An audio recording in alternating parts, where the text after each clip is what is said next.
नमस्कार विद्यार्थियों, आज के वीडियो में हम नाट्य साहित्य का अध्ययन करेंगे।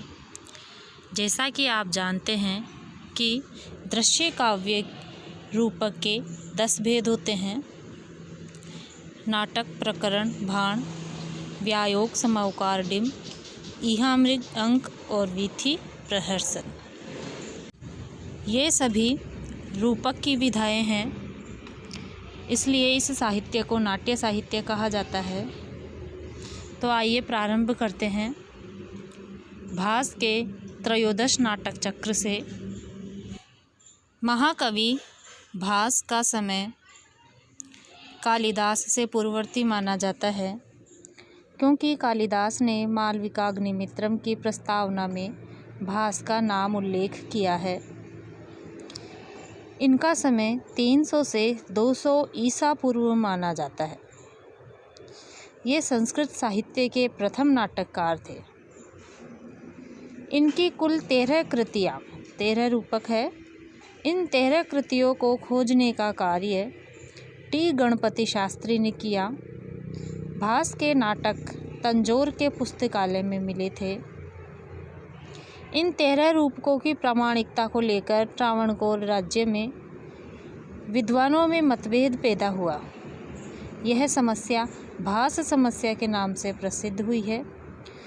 ये कृतियाँ 1909 ईस्वी में मलयालम लिपि में प्राप्त हुई थी। 13 रूपक इस प्रकार से है, देखिए। उदयन कथा मूलक 2 नाटक है, प्रतिज्ञा योगंधरायणम और स्वप्न वासवदत्तम।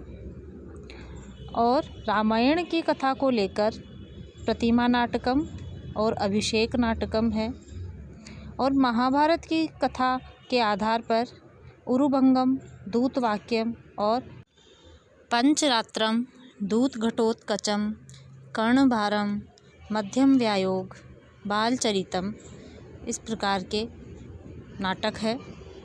उसके अलावा लोक कथा को लेकर अभिमारकम और चारुदत्तम, इनकी रचनाएं प्रसिद्ध है। चारुदत्तम है जो एक प्रकार का रूपक का भेद प्रकरण है। देखिए, सामान्यतः रामायण और महाभारत पर आधारित नाटकों में प्रधान रस वीर रस है और लोक कथा मूलक नाटकों में प्रधान रस श्रृंगार रस है। भास का प्रथम नाटक है प्रतिज्ञा योगंधरायणम। इसमें 4 अंकों में उदयन व वासवदत्ता के प्रणय व परिणय का वर्णन है। वासवदत्ता के साथ विवाह हेतु वासवदत्ता का पिता उदयन को बंदी बनाता है, लेकिन उदयन के मंत्री योगंधरायण की सहायता से वे दोनों वहां से भाग जाते हैं। भास का दूसरा नाटक है स्वप्न वासवदत्तम नाटक, जो कि इन 13 नाटकों में सबसे प्रसिद्ध है। स्वप्न वासवदत्तम में 6 अंक है। इसका 5वां अंक स्वप्न अंक के रूप में प्रसिद्ध है।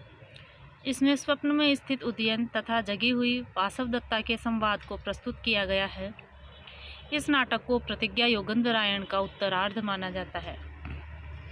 राज्य में वापस आकर उदयन वासवदत्ता में पूर्णतः आसक्त हो जाता है और आरुणि पूरा राज्य छीन लेता है। इस कारण उदयन को लावण गांव में रहना पड़ता है। योगंधरायण ने वासवदत्ता के जलकर मरने का अफवाह फैलाकर छद्म से वासवदत्ता को मगध राजकुमारी पद्मावती के पास धरोहर के रूप में रख देता है। इसी प्रसंग में कहा गया है कि दुखम न्यासस्य रक्षणम। कालांतर में पद्मावती का विवाह उदयन से होता है तथा मगध की सेना की सहायता से उदयन के राज्य को आरुणि से मुक्त करवा लिया जाता है। स्वप्न वासवदत्तम इस नाटक में नायक उदयन और नायिका वासवदत्ता, प्रधान रस श्रृंगार और रीति वैदर्भी है। भास का तीसरा नाटक है प्रतिमा नाटकम। इसमें कुल 7 अंक है। इसमें भरत अयोध्या में प्रतिमा गृह में दशरथ की प्रतिमा को देखकर पिता की मृत्यु की बात समझ जाता है। चौथा नाटक अभिषेक नाटकम। इसमें कुल 6 अंक है। इसमें बाली के वध से लेकर राम के राज्याभिषेक तक की घटना वर्णित है। इस नाटक में सुग्रीव, विभीषण और राम के राज्याभिषेक की घटना वर्णित है। 5वां नाटक उरुभंगम। यह एकांकी है, अर्थात एक अंक का नाटक है। इसमें द्रौपदी के अपमान का प्रतिशोध भीम दुर्योधन की जंगा तोड़कर पूरा करता है। यह संस्कृत साहित्य का एकमात्र दुखांत नाटक माना जाता है। दूतवाक्यम। यह भी एकांकी नाटक है।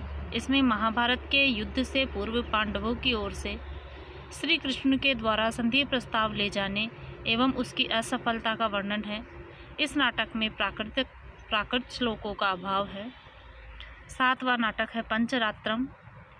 इसमें कुल 5 अंक है, जिसमें दुर्योधन के यज्ञ में द्रोणाचार्य ने आधा राज्य पांडवों को देने के रूप में दक्षिणा स्वरूप मांगा था। दुर्योधन 5 दिन में पांडवों को ढूंढने की शर्त रखता है एवं द्रोण 5 दिन में उनको ढूंढकर राज्य दिलवाता है। दूत घटोत्कचम जो 8वां नाटक है, व्यायोग है। यह एक एकांकी है।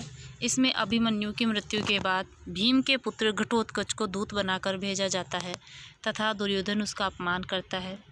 9वां जो रूपक है, कर्णभारम। इस एकांकी में ब्राह्मण वेशधारी इंद्र को कर्ण द्वारा कवच कुंडल दान देने का वर्णन है। इंद्र ने इनके बदले विमला नामक शक्ति प्रदान की। 10वां नाटक मध्यम व्यायोग है। यह एक एकांकी है, जिसमें भीम घटोत्कच से ब्राह्मण पुत्र की रक्षा करता है। भीम अपने पुत्र घटोत्कच एवं पत्नी हिडिंबा से मिलकर खुश होता है। 11वां रूपक बालचरितम, जिसमें कुल 5 अंक है। इसमें कृष्ण के जन्म से कंस के मारने तक की कथा वर्णित है। अविमारकम में कुल 6 अंक है, जिसमें राजकुमार अविमारक एवं कुंती भोज की पुत्री कुरंगी के प्रणय एवं परिणय का वर्णन है। 13वां नाटक है चारुदत्तम। इसमें 4 अंक है। इसमें उज्जैनी की गणिका वसंत सेना तथा ब्राह्मण व्यापारी चारुदत्त के प्रणय का वर्णन है। इस नाटक के 4 अंक मृच्छकटिकम के समान है। यह भास की अपूर्ण रचना है। बाणभट्ट ने हर्षचरितम में भास के नाटकों को देव मंदिर के तुल्य माना है। गौड़वध में वाकपति राज ने भास को ज्वलन मित्र, अग्निमित्र की उपाधि दी है। भासो हास है। भास के नाटकों में रंजनात्मकता को देखते हुए भासो हास्य की सूक्ति प्रसिद्ध हुई। स्वप्न वासव दत्त से दाह को अपूर्ण पावक है, अर्थात स्वप्न वासव दत्तम की महिमा कभी नष्ट नहीं होने वाली है। यह कथन राजशेखर ने सूक्ति मुक्तावली में कहा है। तो विद्यार्थियों, भास का त्रयोदश नाटक चक्रम पूरा हुआ। आगे है शूद्रक। शूद्रक का समय 200 से 300 ईस्वी माना जाता है। इसकी एकमात्र रचना मृच्छकटिकम है। मृच्छकटिकम एक प्रकरण है, जिसमें 10 अंकों का है। इसमें उज्जैनी की गणिका वसंत सेना एवं ब्राह्मण व्यापारी चारुदत्त के प्रणय एवं परिणय का वर्णन मिलता है। इसमें प्रधान रस श्रृंगार, रीति लाटी तथा गुण प्रसाद है। इसके 9वें अंक में न्यायालय का वास्तविक वर्णन किया गया है। 3 अंक में शर्विलक ब्राह्मण चोरी करता है। 10वें अंक में आर्यक पालक को मारकर राजा बनता है। 6ठे अंक में मिट्टी की गाड़ी के प्रसंग को लेकर इस प्रकरण का नाम मृच्छकटिकम अर्थात संधि होने के बाद में मृच्छकटिकम पड़ा है, मिट्टी की गाड़ी। इस घटना को लेकर ही इस प्रकरण का नाम मृच्छकटिकम पड़ा है। चारुदत्त की पहली पत्नी का नाम धूता तथा पुत्र का नाम रोहसेन था। विदूषक का नाम मैत्रेय था। मदनिका वसंत सेना की दासी थी एवं शकार राजा पालक का राजश्याल था। तो 10 अंकों वाले मृच्छकटिकम प्रकरण के अंकों के नाम इस प्रकार से हैं।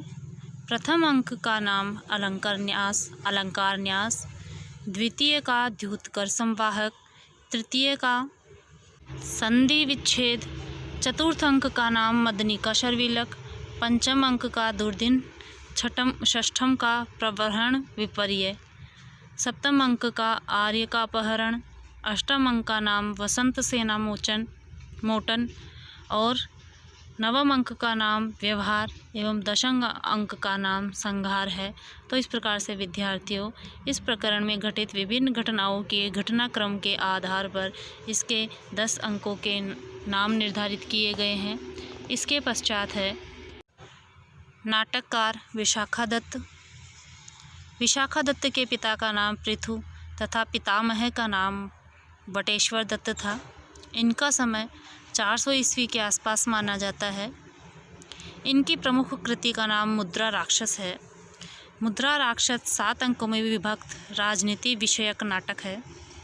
इसमें एक भी स्त्री पात्र नहीं है। मुद्रा राक्षस में चाणक्य के द्वारा पाटलिपुत्र नंद वंश का नाश करके मुद्रा के द्वारा ग्रहित राक्षस को चंद्रगुप्त के अमात्य पद तक पहुंचाने का वर्णन है।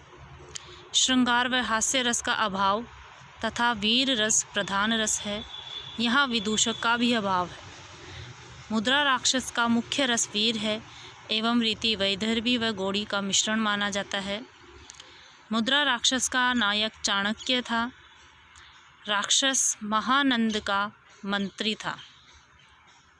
इसकी अन्य 2 रचनाएं प्रमुख है, देवी चंद्रगुप्तम और अविसारिका वंचितकम।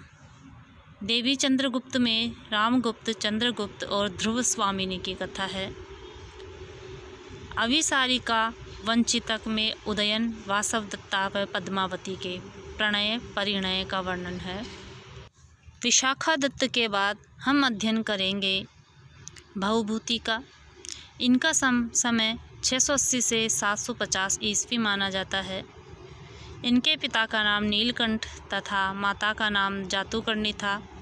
भवभूति का मूल नाम श्रीकंठ था। ये दक्षिण भारत में पद्मपुर विदर्भ के रहने वाले थे। इनके आश्रयदाता यशोवर्मा थे। भवभूति के 3 रूपक प्रसिद्ध है। मालती माधवम जो 10 अंकों का श्रृंगार रस प्रधान नाटक है। महावीर चरितम वीर रस प्रधान इस नाटक में 7 अंक है। और उत्तर रामचरितम करुण रस प्रधान इस नाटक में 7 अंक है। तो सबसे पहले अध्ययन करते हैं मालती माधवम का। यह प्रकरण है। इसमें पद्मावती नरेश के मंत्री भूरी वसु की पुत्री मालती तथा विदर्भ राज के मंत्री देवराज के पुत्र माधव के प्रणय कथा का वर्णन है। इसमें मकरंद और मदयंतिका के प्रणय एवं परिणय का वर्णन है। पद्मावती नरेश का सचिव नंदन राजा की सहायता प्राप्त करके मालती को प्राप्त करना चाहता था। मदयंतिका नंदन की बहन एवं मालती की सखी थी। मदयंतिका माधव के मित्र मकरंद से प्रेम करती थी। मकरंद मालती के वेश में होकर नंदन से विवाह करता है। फिर है महावीर चरितम, जैसे कि नाम से ही प्रसिद्ध होता है। इसमें राम के विवाह से लेकर उनके राज्याभिषेक तक की कथा 7 अंकों में वर्णित है। यहाँ महावीर पद श्री राम जी के लिए आया है। महावीर चरितम का अंक के अनुसार कथानक इस प्रकार से है। महावीर चरितम में 7 अंकों में राम के विवाह से लेकर राम राज्याभिषेक तक की रामायण की कथा वर्णित है। प्रथम अंक में शिव धनुष तोड़कर राम सीता से विवाह करते हैं। इस पर रावण अत्यंत क्रुद्ध है। दूसरे अंक में रावण का मंत्री माल्यवान राम के विरुद्ध परशुराम को उकसाता है। तीसरे अंक में राम परशुराम के वाक युद्ध और युद्ध का वर्णन है।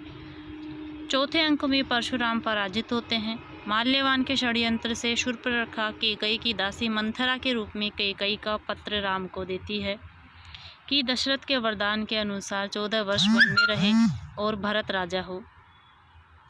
5वें अंक में सीताहरण, जटायु रावण युद्ध, विभीषण का राम से मिलना, बालीवध और सुग्रीव मैत्री का वर्णन है। 6ठे अंक में राम रावण युद्ध, रावण का वध, ये घटना वर्णित है। और 7वें अंक में सीता की अग्नि परीक्षा, राम का अयोध्या आना और उनका राज्याभिषेक, ये घटनाएं वर्णित है।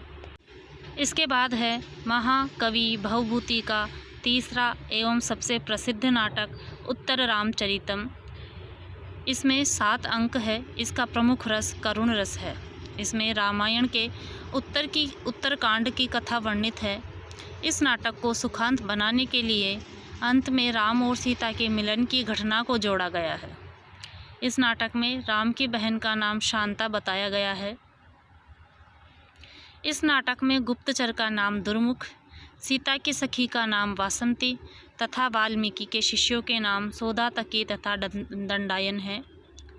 श्री राम द्वारा किए गए अश्वमेघ यज्ञ के अश्व का रक्षक लक्ष्मण के पुत्र चंद्रकेतु को बनाया गया। इसी ने लव से युद्ध किया था। मालती माधव व महावीर चरितम में भवभूति ने गौड़ी रीति का प्रयोग किया है तथा उत्तर रामचरितम में गौड़ी एवं वैदर्भी रीति का प्रयोग किया है। कारुण्यम भवभूते रेव तनुते, भवभूति के वर्णन में करुण रस का श्रेष्ठ वर्णन है, इसलिए ये सूक्ति आई है। उत्तरे रामचरिते भवभूतिर विशिष्यते, अर्थात राम के उत्तरकालीन चरित्र के वर्णन में भवभूति की ही विशिष्टता है। तो इस प्रकार से उत्तर रामचरितम के अंकों के नाम इस प्रकार से है। प्रथम अंक का नाम चित्रदर्शन, द्वितीय का पंचवटी प्रवेश, तृतीय अंक का छाया, चतुर्थ अंक का नाम कौसल्याजनक योग, पंचम अंक का नाम कुमार विक्रम, षष्ठ अंक का नाम कुमार प्रत्यभिज्ञान और सातवें अंक का नाम सम्मेलन है।